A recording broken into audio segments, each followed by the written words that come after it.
Welcome to Minnesota Explorer, a podcast dedicated to bringing you a new adventure somewhere in Minnesota with every episode. Each week, we'll travel to a different destination. From scenic state parks and beautiful lakes to fascinating cities, historic places, and hidden gems across the state. If you love discovering new places and planning your next adventure, follow the podcast so you never miss an episode and stop by minnesotaexplorer.com for hand-picked places to explore and gear recommendations that help keep the show going. Now let's explore Minnesota. Picture this. You're standing in the middle of a vast southwest Minnesota prairie, the wind rustling through tall grasses, the sky enormous and wide open all around you. At your feet, a flat slab of ancient red rock stretches out in every direction. And carved into that rock, animals, human figures, mysterious symbols, and sacred images that were put there not 100 years ago, not 500 years ago, but potentially more than 7,000 years ago. That's where we're headed today. We're talking about Jeffers Petroglyphs, one of the most remarkable and quietly profound places in the entire state of Minnesota. Jeffers Petroglyphs is a historic site managed by the Minnesota Historical Society here, and it sits in Cottonwood County in the heart of southwest Minnesota, near the small town of Comfrey. If you're coming from the Twin Cities, you're looking at roughly a 2.5 to 3 hour drive southwest on Highway 169 or Highway 60, solid road trip territory. From Mankato, it's about an hour. The address is 27160 County Road 2 in Comfrey. And yes, it really is right there in the middle of farm country. You'll be cruising past soybean fields and then suddenly find yourself at one of the most significant archaeological sites in North America. That contrast alone is worth something. So who is this place for? Honestly, just about everyone. History lovers and archaeology buffs will be absolutely in their element here. Nature enthusiasts will appreciate the surrounding native prairie, which is stunning in its own right. Families with older kids will find the guided tours engaging and educational. And anyone who simply loves road trips to unexpected places, the kind of destination that makes you stop and say, I had no idea this existed. Jeffers is exactly that kind of place. Now let's talk about what Jeffers Petroglyphs actually is and how it came to be. Because the story goes back an almost incomprehensible length of time. The petroglyphs, that word just means carvings in rock, were made by the ancestors of today's Native American peoples over a span of thousands of years. The current scientific consensus is that people began carving images into this Sioux quartzite outcropping at least 5,000 years ago, and some researchers believe the site may have been in use for 7,000 years or more. Let that sink in for a moment. 7,000 years of human presence at one location. That puts these carvings well before the Egyptian pyramids, before Stonehenge, before just about anything most of us learned about in school. The rock itself is a beautiful pinkish red Sioux quartzite, the same type of stone that appears at Pipestone National Monument to the west and Blue Mound State Park near Laverne. What makes Jeffers special is that the rock outcropping here, measuring roughly 150 feet wide and 600 feet long, was the perfect canvas. And for thousands of years, generation after generation of indigenous peoples made their mark on it. The images, there are approximately 2,000 of them, include thunderbirds, bison, elk, deer, turtles, fish, humans, handprints, atlatls, which were spear-throwing devices used before the bow and arrow, serpents, and many abstract or symbolic figures that continue to defy easy interpretation. That detail about the atlatl is particularly fascinating from an archaeological standpoint, because we know the bow and arrow replaced the atlatl roughly 1,000 years ago. The presence of atlatl carvings, but the absence of bow and arrow carvings, helps date certain sections of the rock. Archaeologists and Native American scholars describe this as one of the longest continuously used ceremonial and sacred sites in North America. Descendants of those who carved these images, including the Arapaho, Cheyenne, Dakota, Lakota, Shoshone, and Iowa peoples, have shared that this is and has always been a place of prayer, a place to communicate with the spirits carved into the rock.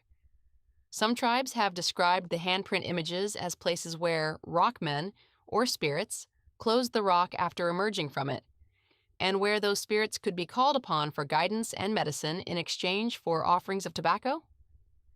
Site managers at Jeffers have noted over the years that as the interpretive center has grown and the site has become more well-known, indigenous descendants have increasingly come forward to share their knowledge and perspective about what the carvings mean. As one former site manager described it, the carvings represent helpful spirits, not a direct line to the creator, but intermediaries, much like the role of saints in Catholicism, though he was careful to note it's not a perfect parallel. The meanings are layered, personal, and tied to oral traditions that outsiders can only partially understand. That sense of mystery and reverence is something you feel when you're standing there. For much of the 20th century, the rock was barely protected at all. In the 1940s and 1950s, it was actually a local hangout spot. Teenagers would drive out to the outcropping with their friends and, yes, a case of beer, and just hang around on the rock. It's genuinely amazing the carvings survived.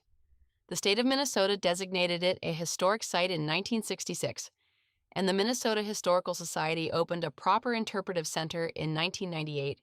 Today, the site is managed with deep respect for its sacred nature, and the tone when you visit reflects that. Here's one of those quirky facts that most people don't know. The land around Jeffers Petroglyphs was never farmed, not because anyone deliberately set it aside early on, but because the Sioux quartzite bedrock sits so close to the surface that it couldn't be plowed. While everything around it was converted to agricultural land over the past century and a half, this little patch of rock and native prairie simply refused to be tamed. That's part of what makes the natural setting so special. You're not just seeing the petroglyphs, you're seeing them in something that approximates the ancient landscape that surrounded them. All right, let's talk about what you'll actually experience when you show up at Jeffers Petroglyphs. Your first stop is the Visitor Center, where you'll check in, pay admission, and get oriented with exhibits about Native American culture, the prairie ecology, and the history of the site. There's also an 8-minute introductory film shown in a small theater. It's wordless and atmospheric, using imagery rather than narration to set the mood. It's a great way to transition your mindset before heading outside. From the Visitor Center, you'll walk a quarter mile along a crushed gravel path out to the rock. It's an easy, mostly flat walk. Once you're at the outcropping, you have a couple of options. You can explore on your own using interpretive signage along the path, or you can join a guided tour. The guided tours are genuinely worth it. Staff naturalists lead 45-minute tours of the rock face, pointing out specific carvings and sharing historical and archaeological information, including insights gathered from Native American elders. These guides are remarkably knowledgeable and passionate about what they do. Here's a practical tip you absolutely need to know before you go. The petroglyphs can be very difficult to see in bright midday sunlight. The carvings are shallow, and the quartzite surface can wash them out visually in direct overhead light. The best times to view them are in the early morning or in the evening, when low-angle sunlight casts shadows that make the images pop dramatically from the rock. The good news is that Jeffers offers evening hours on Thursdays, Fridays, and Saturdays during the summer months specifically for this reason. If you can time your visit for late afternoon or evening, do it. On sunny days, guides also use mirrors and boards to cast shadow and spotlight the carvings, which helps a lot. The site also has a wonderful native prairie trail, roughly 3/4 of a mile that loops you back to the parking lot through the surrounding grassland. This is beautiful, uncrowded prairie walking with over 250 species of native grasses, wildflowers, and lichens. Along the trail, you'll pass a bison rub, a smooth, worn stone outcropping where bison used to scratch themselves, leaving the rock polished to a shine. That alone is a lovely little piece of living history. For accessibility, the site offers a golf cart shuttle from the visitor center out to the rock and back. Grusono just requested at the check-in counter. The gravel path is manageable for most mobility levels, but the shuttle is a great option if needed.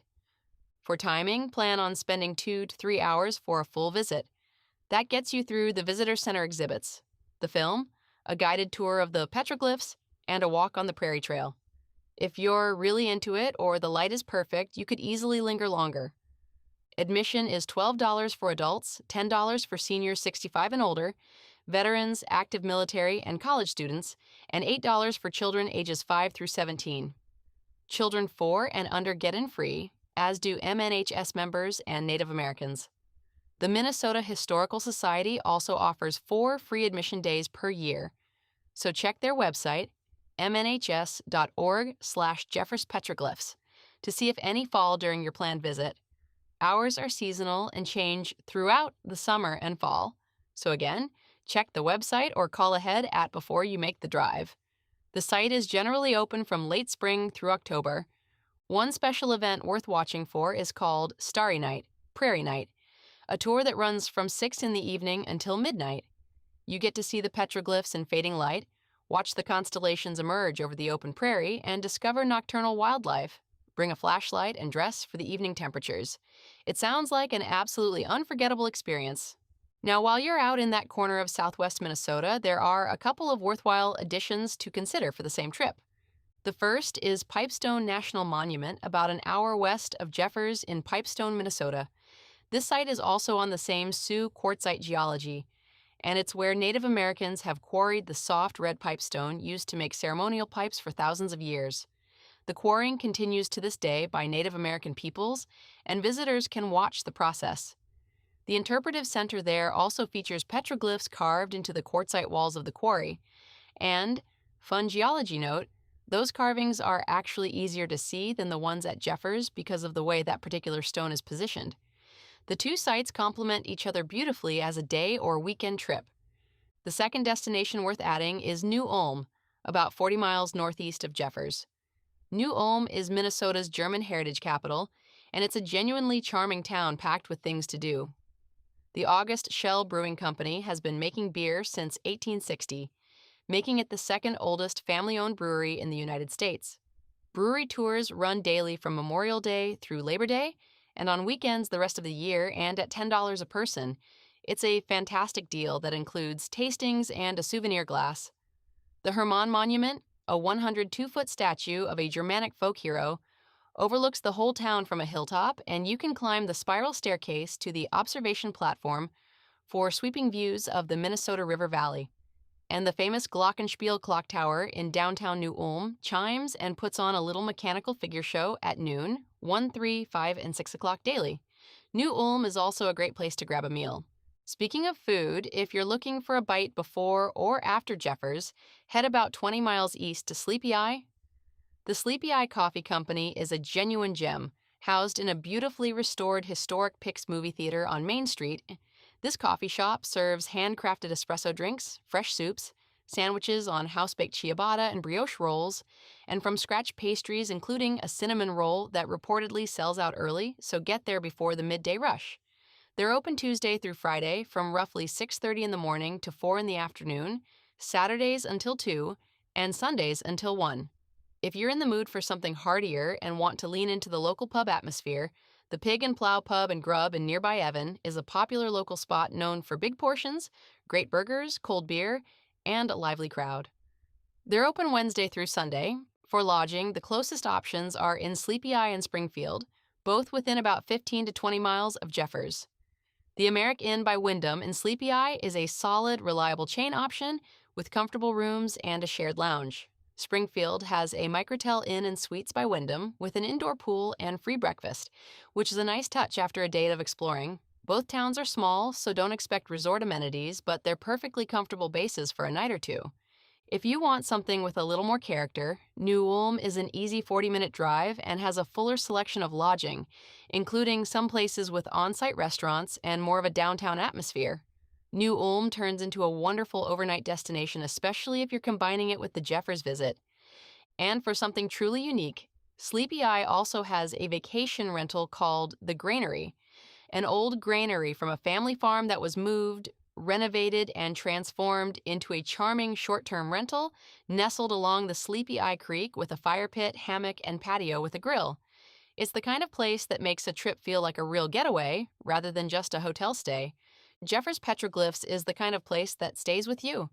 Standing on that ancient rock, surrounded by the open prairie, looking at images carved by human hands thousands of years before anyone had a written language, it puts things in perspective in a way that's hard to describe. It's quietly powerful, and it's right here in Minnesota waiting to be discovered. That brings us to the end of today's episode. Before you go, a few quick things. Subscribe so you never miss a destination. Leave us a positive review to help others find the show. Share this episode with someone who loves exploring Minnesota. And visit minnesotaexplorer.com for travel tips, gear, and everything from today's adventure. Your support there helps make this show possible. Thanks for joining us, and happy trails.